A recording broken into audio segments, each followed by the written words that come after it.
Assalamualaikum warahmatullahi wabarakatuh. Bismillahirrahmanirrahim. ท่านผู้ปกครองที่รักทุกท่านครับวันนี้พวกเราได้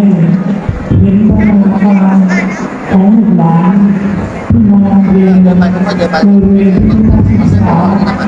ซึ่งเป็นอีกก้าวหนึ่งที่ลูกหลานของเราได้แสดงออกถึงความสามารถที่ได้รับการถ่ายทอดมาจากครูบาอาจารย์วันนี้ที่พัฒน์มีนักเรียนเพิ่มขึ้นเพราะเราต้องมีการปรับปรุงเกี่ยวกับเรื่องหลักสูตรและกระบวนการสอนในปีการศึกษานี้มีนักเรียนเพิ่มขึ้นจนถึงขณะนี้มีจำนวน338 คนนับ68 คนนะครับเราเพิ่มหนึ่งก็คือห้องเรียน EP นะครับ English Program 2เราเพิ่มในเรื่องของวิชาช่องทางอินพุตคือเราที่สำคัญในเรื่องของ EP ก็มีที่ช่วยเราเป็นเพิ่มทีในเรื่องของวิชาที่เรียกว่าห้องทำงานที่ว่าก็มีผู้บริหารนะครับมี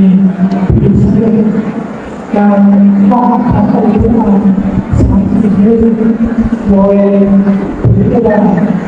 เป็นผลิตภัณฑ์ของโลกประสบการณ์ของสมาชิกตอนนี้ที่การศึกษาจะต้องก้าวออกไปเพื่อนำลูกหลานของเราให้ยืนอยู่ของสังคมที่เป็นไม่ได้ต้องขอพระคุณผู้ปกครองเรียนหลวงพ่อเทพร้อยนักครูการทั้งหมดแล้วก็ผู้สอนขอบคุณผู้ปกครอง